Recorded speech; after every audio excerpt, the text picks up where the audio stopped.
పిత పుత్ర పవిత్ర ఆత్మ నామమున ఆమెన్. దేవుడు యోగ్యత గల వారిని పిలువడు, పిలిచిన వారిని ఆయన యోగ్యులుగా చేస్తారు.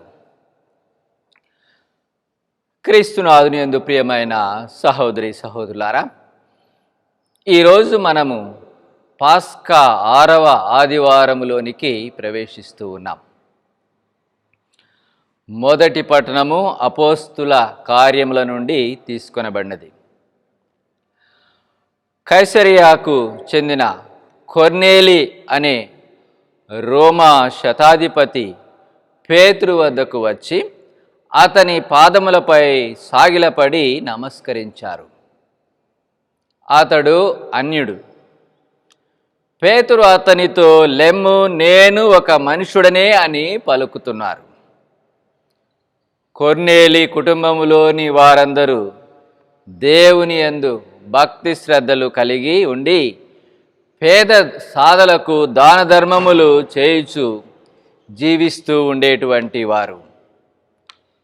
దేవదూత వారికి దర్శనమిచ్చి తన ప్రార్థనలు ధర్మకార్యములు దేవునికి నచ్చినవని చెప్పి యొప్పా నగరమున ఉన్న పేతురు అని పిలువబడుతున్న సిమోనును పిలిపించుమని చెప్పెను. కొర్నేలి పేతురును కలిసినప్పుడు దర్శనములో దేవదూత చెప్పిన విషయములను పేతురుకు తెలియజేశారు. ఆ పిదప పేతురు ప్రసంగించారు. అపోస్తుల చర్యలు 10వ అధ్యాయం 34వ అధ్యాయం 35వ వచనములో చెప్పబడినట్లు, దేవుడు ఎట్టి పక్షపాతము లేక అందరినీ సమదృష్టితో చూచునని నేను ఇప్పుడు గుర్తించుతుని.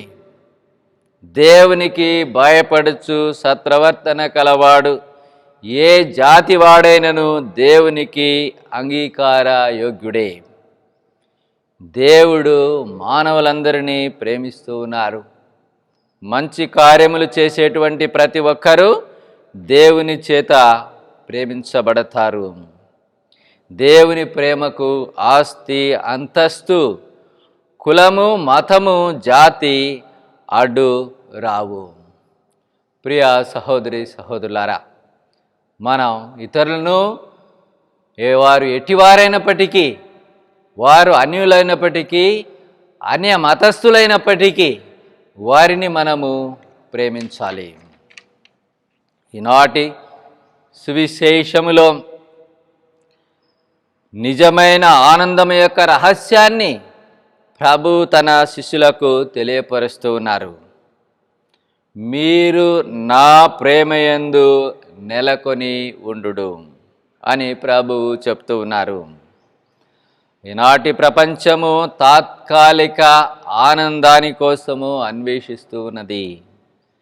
సంపాదనే ధ్యేయముగా ఉన్న ఈ రోజులలో ఆ ప్రభు యొక్క ఒసగేటువంటి ఆనందాన్ని దైవ ప్రేమ, మానవ ప్రేమ ద్వారా పొందటానికి మనమందరం కూడా ప్రయత్నం చేయాలి. బైబిల్ గ్రంథములో ప్రేమ అనే పదానికి సేవ అనే అర్థము.